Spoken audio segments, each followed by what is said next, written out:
I haven't done steak and eggs in just a little while on the channel, and you guys always seem to like it. So today I want to take steak and eggs to another level, just with a little bit of technique, it's not really a sauce. It's kind of a sauce. Would you call it a sauce, Ethan? Sure. It's saucy, sauce-ish. It's steak and eggs, a drizzle. Steak and eggs with a drizzle. Let me show you how to do it.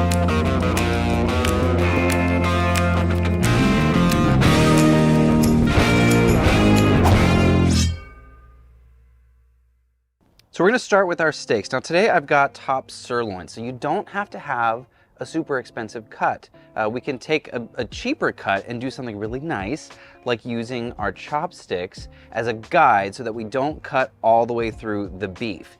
So I'm gonna start just kind of on an angle, make sure your knife is very, very sharp, and we're cutting through. You guys have seen me scruff in the past. That's just like little flecks, little flicks, little tiny little notches. We're cutting all the way through, so when you flip it and you cut the other direction, what you're left with, it's almost like a waffle fry. I feel like I'm going to Chick-fil-A, Ethan.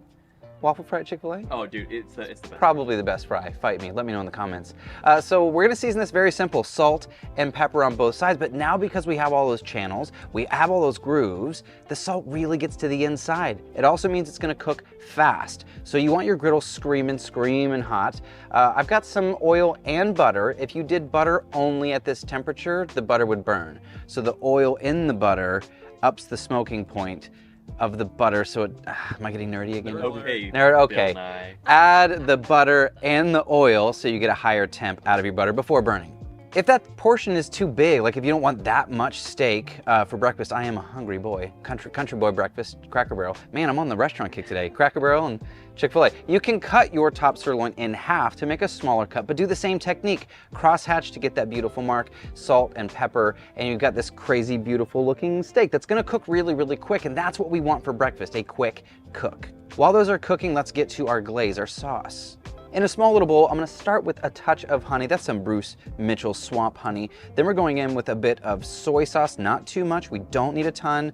Ginger paste and garlic paste. Again, we don't need a ton of it, just enough to mix in and make a little glaze or a little sauce. And then some sesame oil. This stuff's pretty potent again, very little bits of all of these things. I'm gonna take some, let's do the zest and the juice of lemon and some thinly sliced green onion to finish this out. Now, all of these things together, they're rich and robust, and the flavors are like, it's not salty, it's umami, and it's really gonna complement the beef well. When we go over the top, you'll start to see it bubble and sizzle around the steak, and it gets through all those little nooks and crannies that we created. Like, we're taking steak and eggs to a new level. I told you that. I got 2 eggs. Let's toss those down and crack them. And you know, if you don't have a perfect egg cracking routine, which apparently I don't worry about it. It's breakfast. We're still looking good. Over here. Yeah, he's got a really great one-handed egg crack technique. I was stumbling over my words trying to compliment it. I really meant that as a compliment. Let's also toast some sourdough on both sides, and we're done.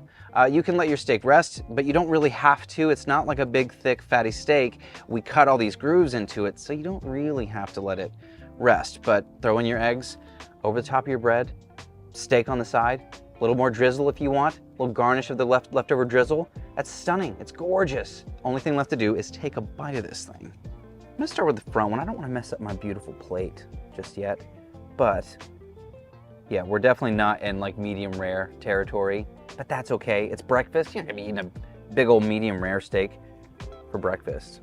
Unless you are, let me know in the comments below. Dang. It's the ginger and the garlic. It's intense. That's why you only need a little bit. So good. So good.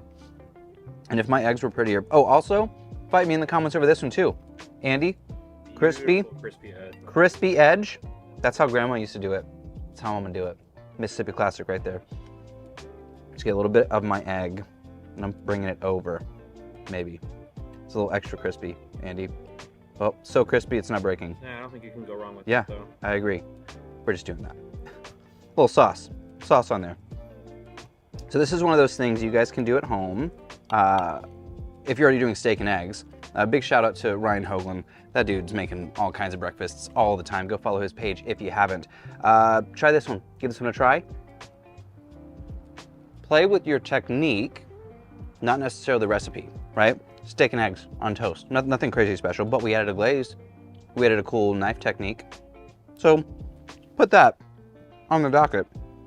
and give it a try. Thank you all so much for hanging out. Let me know in the comments down below what you guys would like to see in future videos. Anything else you want to learn how to make? Some other fun knife techniques maybe? That'd be a fun video, Andy. Just all knife techniques. It'd be fun.